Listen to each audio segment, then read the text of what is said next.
Hello, good afternoon. My name is Carol Lee Roberts, and I'm the host of the Voice of the CDFA podcast presented by the Institute of Divorce Financial Analysts. This month, we're pleased to have Kristen Hilty joining us. She is a certified divorce financial analyst. And Kristen, can you tell us a little bit more about yourself?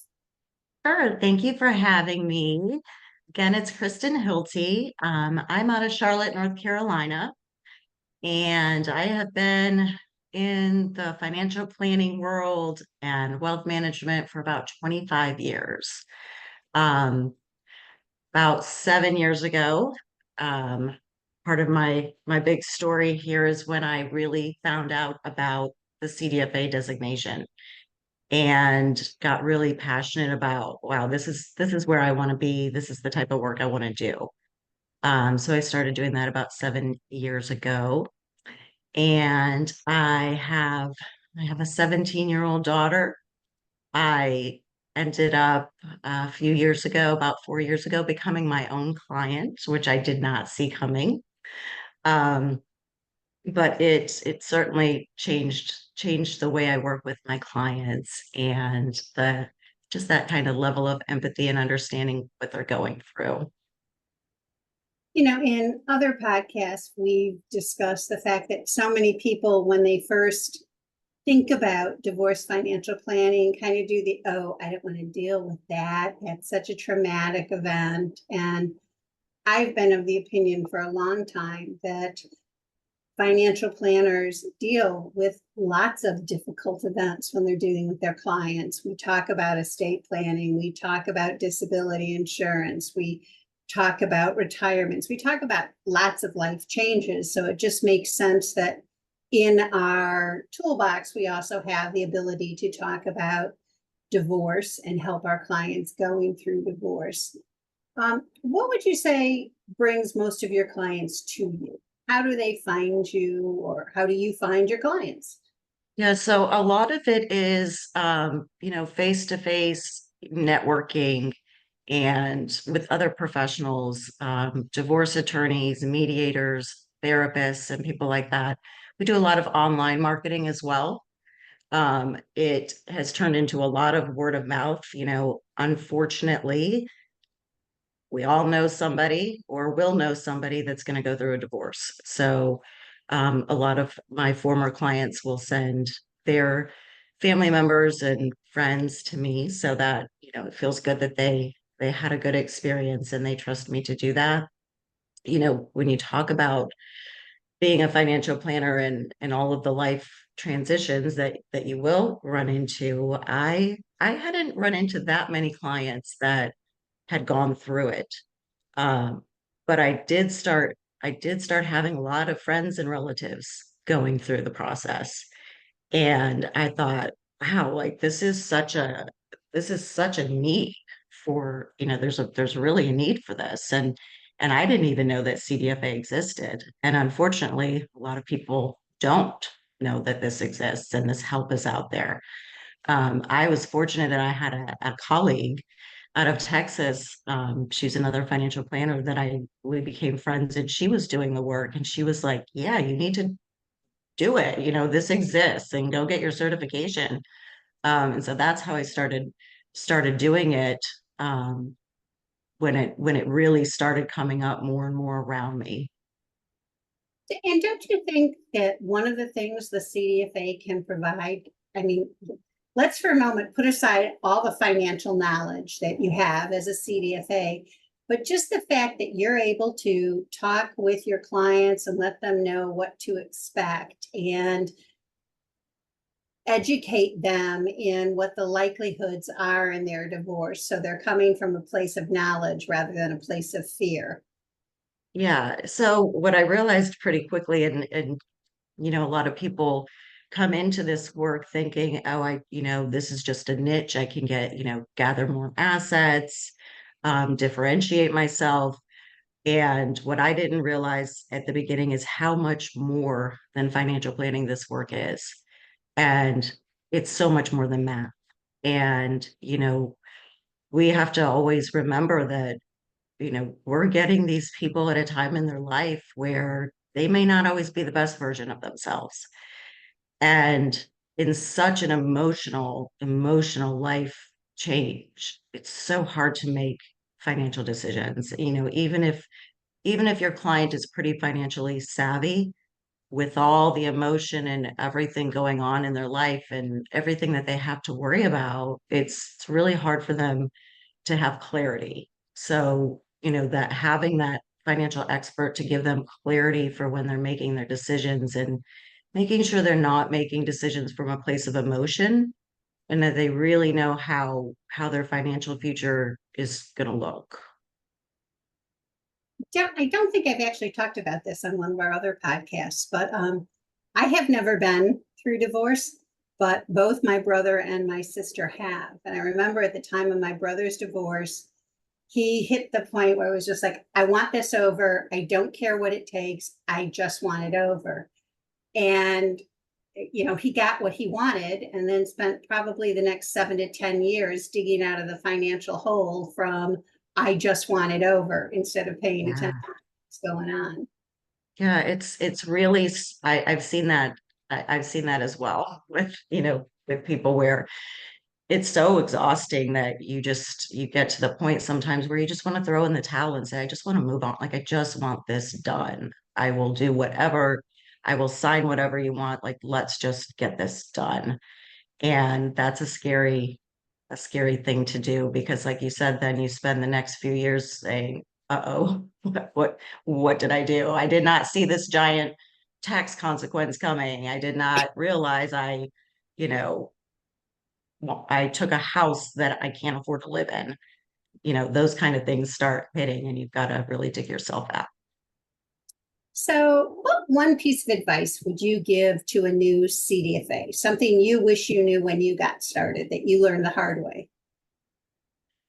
Ooh, well, I guess a couple things. So just that piece of it's not just math, it's not just financial work. And you've got to really understand that person that's coming to your office to meet with you, it's the first thing they think about when they wake up in the morning.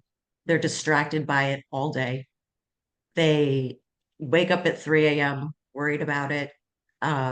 You have to really, there really is a lot of, I would say, kind of coaching and really knowing how to be human and meeting people where they are that day and keeping them moving forward and keeping them in a place of educating them and clarity and just moving forward. And that was one of the things I didn't realize was a big part of it. So I would say, I learned that pretty quickly. I was also at the beginning really kind of intimidated. I'm meeting with these attorneys who are, brilliant and they passed the bar exam and went to law school. And I was kind of intimidated. And I would say, remember that you are the expert in your area. They're not. They are the expert at the law. You are the expert in financial matters. So, just always, I would say, remember that. Once I started realizing, wait a minute, I am the smartest person in the room about this stuff. Why am I intimidated? These people need more than, just their attorney. It got more and more comfortable and more rewarding. It's funny. My son-in-law happens to be an attorney, although he is an estate planning attorney. But I often tease that nobody ever went to law school because of their love of spreadsheets and math. And Yep. something we all need to remember as a CDFA that yes, they are the experts on law and they are very bright individuals. And when it comes to the financial consequences, we're the experts and we're pretty bright. Yeah. Yeah. I had an attorney once say, well, I mean, I'm really financially savvy. I'm really good at financials. And I said, well, I'm pretty savvy when it comes to family law, but you don't want me representing you. Like, and know your role, Stay in your lane. stay in your lane. Yeah. So you said you've been practicing for 8 years now or 7 years in the area of divorce financial planning. Um, what do you think you're doing different now from when you first started? Is it simply the emotional coaching part of it, knowing that this is more than just a financial or math exercise? Yeah, I do think that's gotten, I've gotten much more comfortable with that piece of it. My goal, I think my number one thing is I want to keep people out of court. I just feel like family court is no place for a family.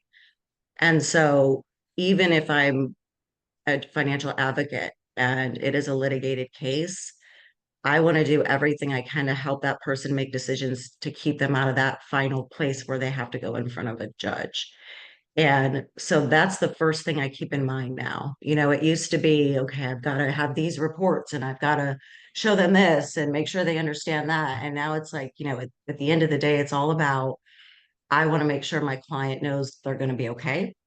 I want to keep them out of court if I can keep them out of In addition to working with attorneys, what other allied professionals do you have in your Rolodex?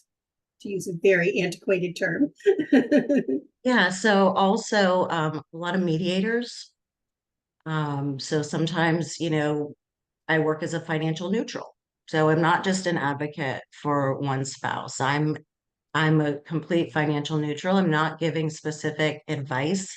I'm there to educate. I'm there to educate everybody, make sure they really understand everything, help them come up with creative solutions that maybe they wouldn't get in a courtroom, um, that work for everybody and make sure everybody's on the same playing field. A lot of times a mediator will come to me and say, one spouse is just not understanding the financial stuff and they're frozen. They can't make decisions.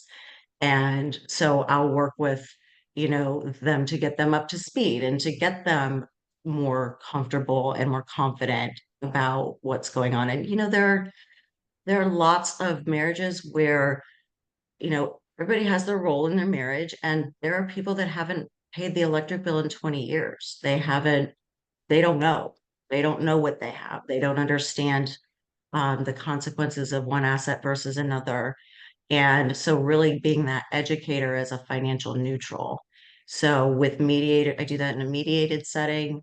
Also in a collaborative divorce process, I'll act as the financial neutral, which is the same thing. I'm there to help them brainstorm ideas, make sure everybody really understands and is educated on, if you make this financial decision, this is what it looks like for you, not just the next day, 2 years down the road, 5 years to 30 years down the road, this is what this could look like for you. And it's not like a financial plan that, I would do for a financial planning and wealth management client. It's really pretty, um, just projections, just basic projections. There's no investment advice, or I'm not giving that, we can't give that kind of advice when we're wearing this hat, but at least they know, okay, if I do this in 5 years, I'm I'm going to be broke, right? Here's my income, here's my expenses, here's when the support runs out, that kind of thing.